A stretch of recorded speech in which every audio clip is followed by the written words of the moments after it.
We're in the middle of this Chamber of Commerce renaissance. We're being called upon to be thought leaders on issues that we've never weighed in on before. But we can't keep expanding without letting go of the things that don't serve our mission and don't serve our needs.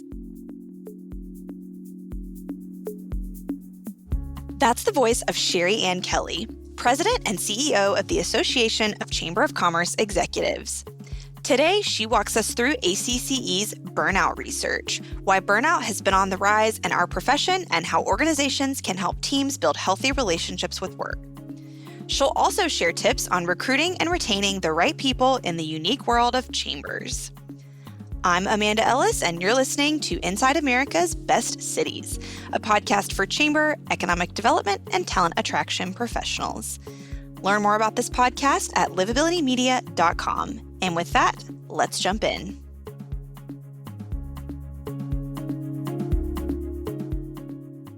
Welcome, Sheree Ann. Thanks so much for joining us today. I know our listeners are going to love hearing some perspective from you. We're going to be talking a lot today about getting the right people on your team, making sure they have the right resources. Of course, those things are important to really any organization, but just to set the stage here for our conversation, why is it uniquely important from your perspective for chambers to be people-centric? Sure. Well, let me just first start by saying thanks so much for having me. I really appreciate the time and the chance to connect and share some interesting insights. So chambers of commerce and economic development organizations, they're often lean enterprises. They have limited resources and really bold agendas. So you definitely need the right people in the right seats. And one misplacement, one person who's just not the right person for that role can completely throw off the balance of work and maybe most importantly, the culture for your organization. It can ruin it for high performers. Some of the feedback that I hear from folks is that they wish they'd gotten rid of employees who weren't a fit sooner than they did, because the fallout can be absolutely devastating. And what we're seeing, especially post-pandemic, in light of the Great Resignation, is that most organizations are becoming much more employee-centric. People of all generations are making employment decisions that sort of balance their personal and professional interests, and they're seeking these environments and benefits that really best suit their own needs.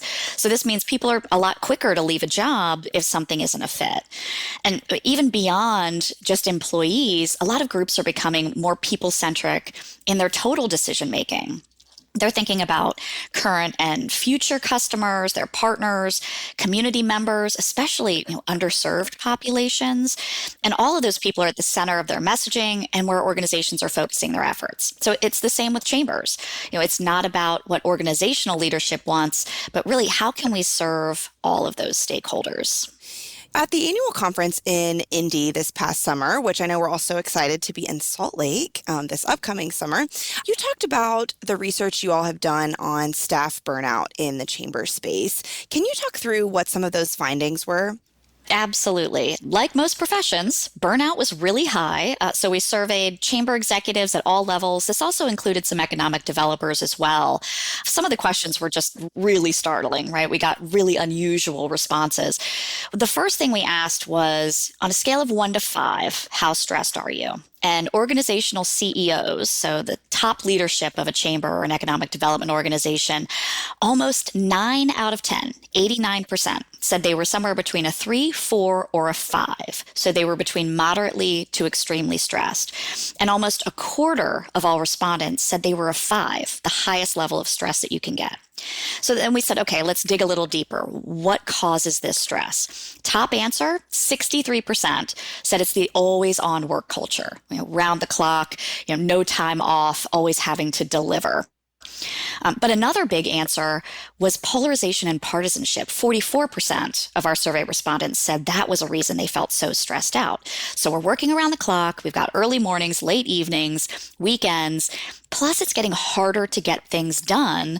And the environment, particularly the political, the legislative, the regulatory environment, can be really ugly. So some other stuff that came out of the survey, the further down the ranks you go in an organization, your passion level for the job decreases. So CEOs have much higher passion levels than, say, directors or managers. So if CEOs are feeling stressed and overwhelmed, well, then the staff below them start off with those lower levels of passion, so they're much more likely to want to move on if things get rough. So we also asked, what does feeling burnt out do to you? What are some of the repercussions that you face? And nearly 6 in 10 said it impacts their well-being, so their mental or physical health, their sleep, all those sorts of factors.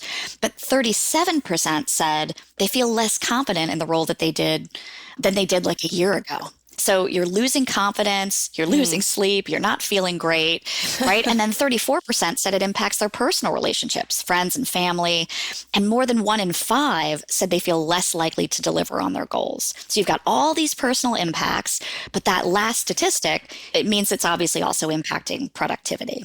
So we asked folks, how are you dealing with burnout? And we got lots of common answers like focusing on wellness and setting boundaries. But the shocking data point for me was that 34%, so a little more than a third, are either considering or actively looking for another role. So you've got a third of your staff looking to leave at any given point because of stress and burnout. And so this last question that I'll share really pointed to some opportunities that I see and ways that we can improve our work environments. We asked, what does your chamber offer to combat this high stress burnout situation? 37% said nothing, or they even feel discouraged from taking PTO. And that was a huge sort of, aha moment for me, that even at a baseline, people don't feel like they can take the time off that they're given. Yeah. So it's like even the benefits you're being given to help with that, if you don't feel like you can actually use them, then that's not going to help you. Exactly. Oof. Like many industries, of course, in the last couple of years, things have changed a lot really quickly and are continuing to. And for chambers, many of them have been engaging in a lot of new areas, like childcare and housing, just to kind of name a couple that have gotten more high profile post-COVID, and just adding responsibilities, adding service areas, kind of adding and never really necessarily taking anything away to make room for those things. Is that what you see as behind the burnout issue kind of growing? What's your perspective on how we got to where we are?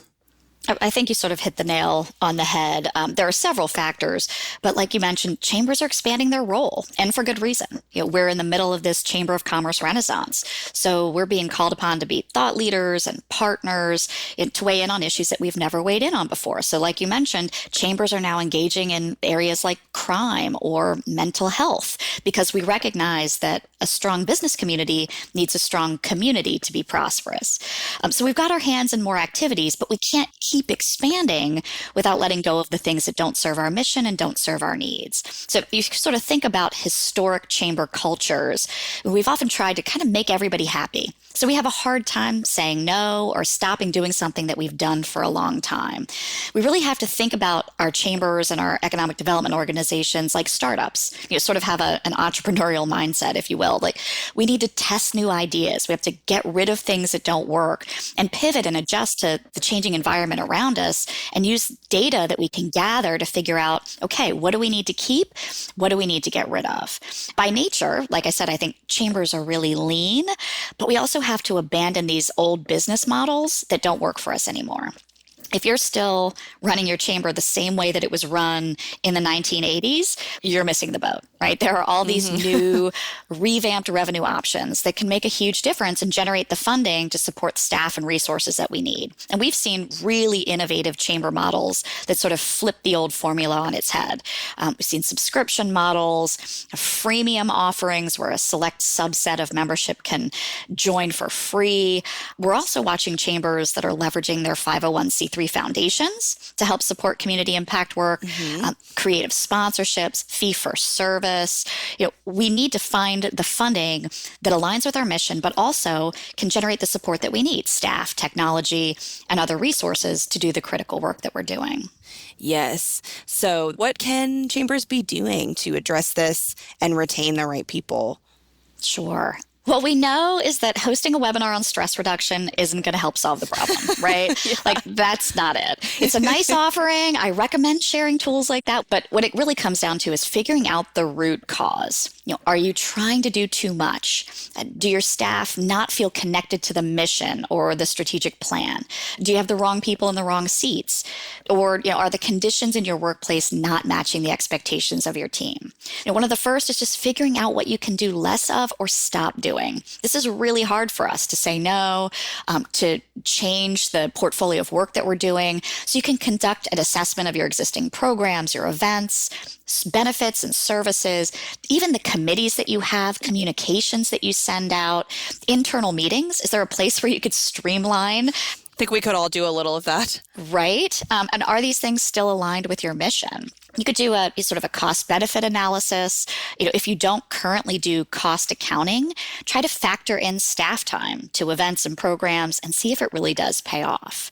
As we mentioned from the Burnout survey, we heard that people don't feel encouraged to take time off. That's an easy one, right? Encourage it, lead by example. If you're the boss, take time off, disconnect.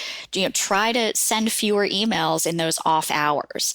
But you could also have your staff sort of co-create boundaries around their work time. Do you want to say, hey guys, we're going to have no internal meetings after 4:30 p.m. Or maybe it's, we don't respond to emails on the weekend unless it's noted as high priority. Right? These are easy things, but now everybody's aligned with, hey, this is how we're going to approach our work. And I mentioned having the right people in the right seats. That's maybe the most critical. So if your team's overworked, you got to figure out why. Is it a capacity or a portfolio issue? Is it a skills issue? Problem with your structure? If you can figure out those answers and address them, it can make a huge difference. One of my favorite minor tips, you were talking about just communication outside of office hours. The scheduling function in email is the best thing. I use that because we do a lot of people kind of work, the schedule that works for them. And you don't necessarily know if that's going to be the same as your coworker, right? So that allows you to get whatever the thing is, out of your head, but you can schedule it at a time when that person is going to be, the middle of the day, the next day, or whatever that might look like. It's a fabulous pro tip, right? Because we are all working on these different types of schedules, and you want to make sure, hey, if I happen to be up at 11 p.m. because this is a good time for me to get this accomplished, exactly. You're not stressing somebody else out with it. So it's no secret, that chambers often can't necessarily pay what corporate entities might. In light of that, how can they really make sure, and everything, that we've already discussed, that they are competing for the best folks?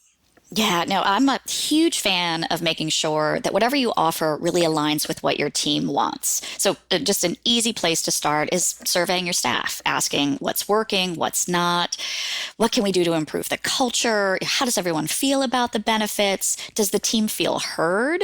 Lots of questions like that can give you some insight as to maybe some adjustments that you could make. And while we can't match corporate salaries, we also can't expect great talent to show up or to stay if the pay isn't at a market rate.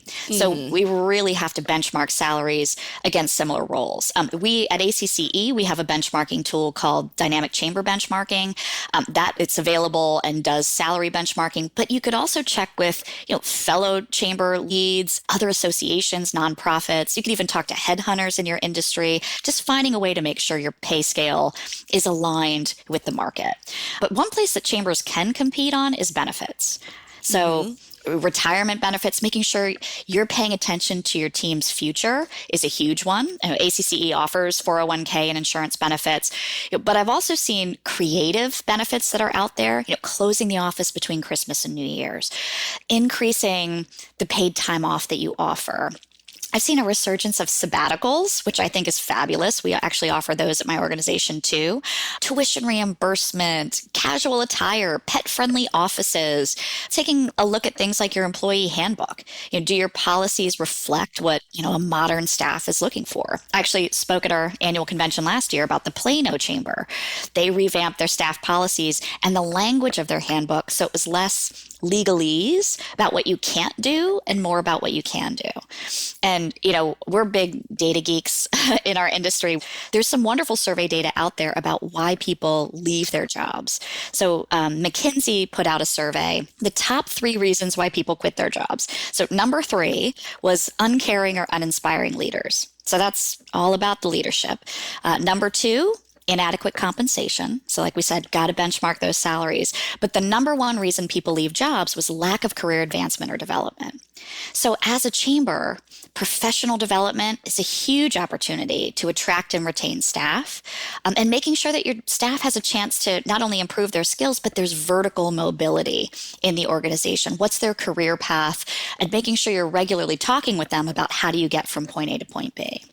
And there was actually another survey that asked, how have our priorities changed since the pandemic when it comes to future employment? So what are you thinking differently about your next job? The number one answer was people want more flexible hours and or remote work. So as a chamber or an economic development organization, you might not feel like you can have a completely remote office or all the flexibility in the world, but where can you loosen the reins? I've seen chambers that do everything from saying, hey, as long as you hit your goals and you do what we agreed upon, you can do it anytime, anywhere, all the way through to other organizations saying, I want everyone in the office together on 1 or 2 days a week, but they allow staff to pick another day or two that they can be remote. So there's a lot of data out there that just kind of points to the fact that people, they're moving towards freedom and flexibility in how they do their work, right? What they do, when and where they do it. So how can you add flexibility to make sure that you're aligning with those expectations? Yeah, a couple of follow-up questions to that. So you mentioned sabbatical and that's something you all do. Talk a little bit more about how that would work. You have really good timing on this because we're reimagining our sabbatical program right now. But as it currently states, basically, if you hit the 10-year mark in our organization, you get 2 free weeks off, right, in addition to your existing PTO that you can pair up with 2 weeks of your PTO. So you have an entire month off from your job. It's a chance for you to go off and do whatever you want, whether it's, binge watch something on Netflix or travel or learn a new language or pursue some other passion of yours. And we're actually reimagining it because at this stage of the game, I think it's unrealistic to expect people to stay for 10 years. That is very, very cool. So what are you thinking of changing the timing to? I'm definitely shrinking the time commitment. So somewhere between 5 and 7 years. Yeah. And I'm also thinking about having the organization give 3 weeks, and then the person only has to give 1 week of their PTO. So you basically get 3 bonus weeks. And we already have a very generous PTO policy to begin with. I love that it's something you can really look forward to for hitting that tenure. And it's incentivizing people to stick around, right? Yeah. If you can stick it up to this point, then you get this wonderful time off, which I think I've heard so many people, especially post-pandemic, saying, I just want a month off. I don't know if you've gotten the same vibe, but I feel like everybody's saying it. So why don't we build that into our benefits? So you also mentioned professional development. Do you have any specific professional development recommendations that you feel like are generally a good fit for chamber teams? Sure. This feels like a great softball question, by the way. So obviously at ACCE, that's what we do. We offer professional development. We have webinars. We have a certificate in chamber management. We have the certified chamber executive, the CCE, which is the highest certification that you can receive as a chamber professional. So we have lots and lots of professional development opportunities, but there are a ton out there now. So if you're looking to build up specific skills, LinkedIn has some great, easy online options. You can do them whenever you'd like. In fact, this idea of on-demand learning is gaining so much traction because folks say, I need to break this up into a time frame that works for me. I know a lot of states have their own sort of state chamber executive networks, and they offer programming. IOM is a great place to start. We usually say once people have gone through the IOM program, then looking at our CCE is a good next step. And I'm sure chambers also have members who are specialized in certain skills or professional development training. And maybe you can arrange for some sort of swap where you can have free training for your staff and they get some sort of benefit for the chamber. Yes, that's awesome. A lot of people in this chamber line of work, I feel, just sort of fell into doing it. And they're like, I love this, but I didn't really know it was a thing before I ended up here. So thinking about, recruiting students, early career folks to our industry, should we be trying to create more intentionality about encouraging people to make, chambers their career path? It's something we're actually talking about quite a bit at ACCE, and we're trying to address it at the national level. In fact, it's a goal in our new strategic plan. But what we hear a lot about when it comes to the interests of younger generations and when they're looking to join an organization, they're looking to join a place that can make an impact, right? And what better career option to do that than a chamber, right? Chambers are completely community centric. The problem is younger generations just don't know what we do, right? So in your own community, thinking about how can you get in front of young students as they're investigating their career options.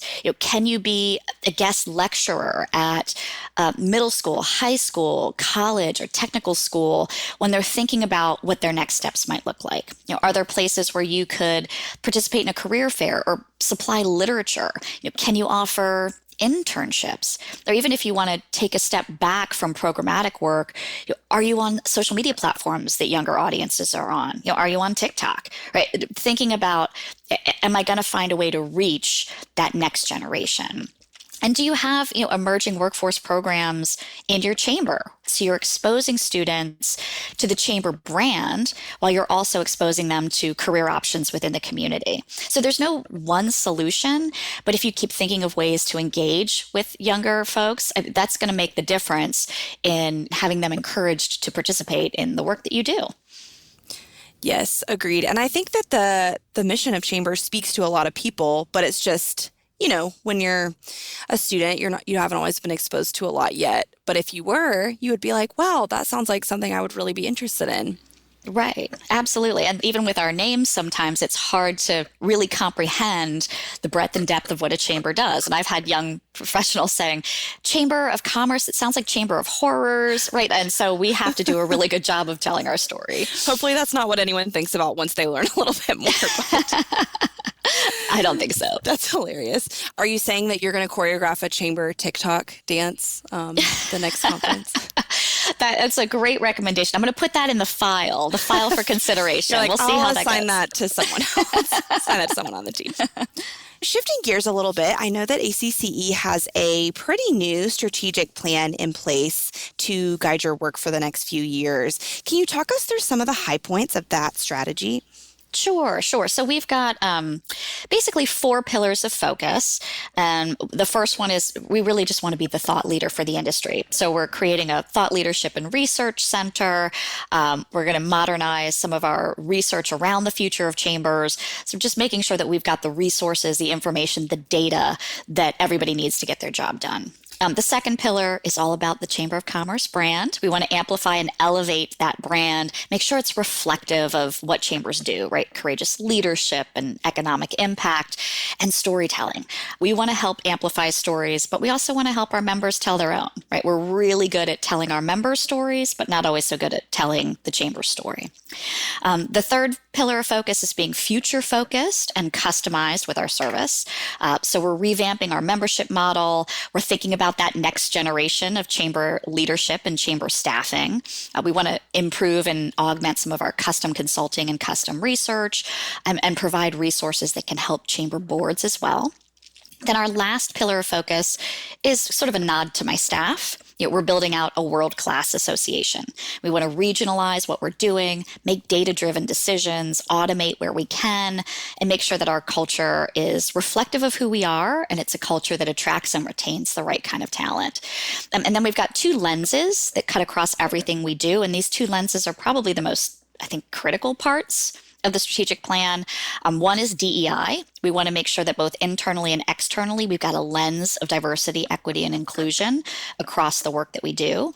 And the second lens is strategic partnerships. We know we're stronger when we do things in tandem with other organizations, so making sure that we find those good partners. Yes. Well, that'll be exciting to get to see all of that play out over the next few years. So as we head towards wrapping up here, I always ask a wrap-up question about where our guests are based and some fun bucket list type items that visitors should do. And I believe you are in the DC area. Sometimes people are in a little bit lesser known spots. But what are some things you would say, outside of the touristy stuff that everyone who comes there would do? I actually live in Bethesda, Maryland, which is Okay. right over the border of DC. Yes. The thing that I want to highlight the most is a place called Java Nation. And it's this locally owned coffee house. It's female owned. They have 3 locations in my county. And this location, it's not just a coffee shop, it's also a restaurant. It has a bar. They have the best coffee I've had in the entire DC area. They've got great food, and they have this little outdoor small stage where local musicians come and they play year round. And this was my oasis during the pandemic because you were outdoors, you had heat lamps, and I really consider it one of my favorite places on earth. So Java Nation in North Bethesda is my hidden gem. Very cool. I'll have to check that out. Thanks so much for joining and sharing so much great info today. Absolutely my pleasure. So glad that we had the chance to connect and talk about some of the wild and crazy things going on in chamber world. Thanks for listening to the Livability Podcast, where we take you inside America's best cities. At Livability, we highlight the unsung awesomeness of small and mid-sized cities across the country. We also partner with communities to reach their target companies and potential residents through digital content and print magazine programs. If you enjoyed this episode, please follow, rate, and review this show wherever you listen to podcasts. You can learn more about us at livabilitymedia.com. Have an idea for an upcoming episode? Email me at aellis@livability.com. Until next time, from Livability, I'm Amanda Ellis, sharing the stories of America's most promising places.